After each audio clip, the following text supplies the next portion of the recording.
بادشاہ کے محل میں صفائی کرتے جب ایک بنگی کی نظر ملکہ پر پڑی تو وہ پہلی نظر میں اس پہ فدا ہو گیا، لیکن اپنی حیثیت اور ملکہ کی حیثیت میں فرق دیکھا تو سر جھکائے وہاں سے چلا گیا۔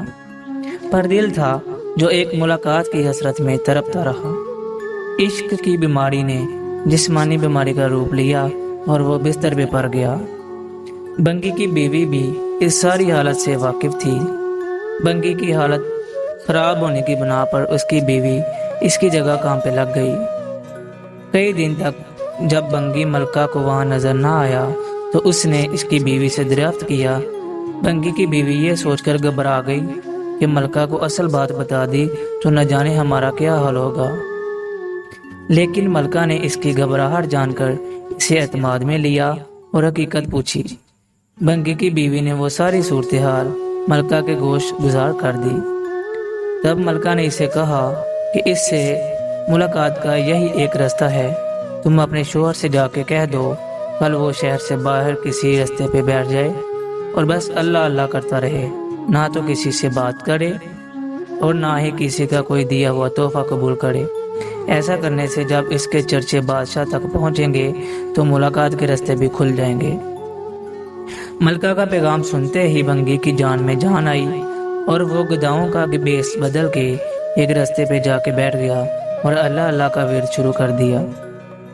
آنے جانے والے اس طرح متاثر ہوتے اور نذرانے سانس لاتے، لیکن وہ نہ سر اٹھا کے کسی کو دیکھتا نہ ہی کسی چیز کو ہاتھ لگاتا۔ کرتے کرتے وہ خبر بادشاہ تک پہنچی اور اس نے وزیر کو بھیجا کہ دریافت کرو کہ کون ہے اور اس کی سچائی کس حد تک ہے۔ وزیر نے واپس جا کر بادشاہ سے اس کی بہت تعریف کی۔ بادشاہ فیض پانے کی غرض سے خود چل کر اس کے پاس گیا۔ جب ہر طرف اس کے چرچے ہونے لگے تو ملکہ نے بادشاہ سے اس نے ایک انسان کی زیارت کی خواہش ظاہر کی۔ بادشاہ نے اجازت دے دی۔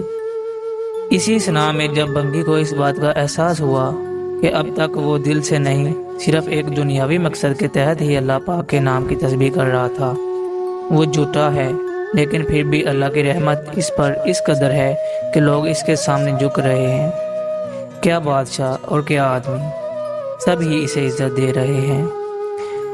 کرامات تو صرف زبان سے ہیں، وہ پاک نام لینے کی ہیں۔ اگر سچے دل سے اس کا نام، اس کی تسبیح کی جائے تو اور کتنی رحمتوں کا نزول اس پر ہوگا۔ جب ملکہ اس کے پاس پہنچی تو اس نے سر اٹھا کے اس کی طرف نہ دیکھا اور وہ مطمئن ہوئی کہ کوئی آج اس کی وجہ سے اللہ کے قریب ہو گیا۔ وہ روتی ہوئی واپس اپنے محل چلی گئی۔ بے شک اس پاک ذات کا ذکر اپنے آپ میں ایک رحمت ہے۔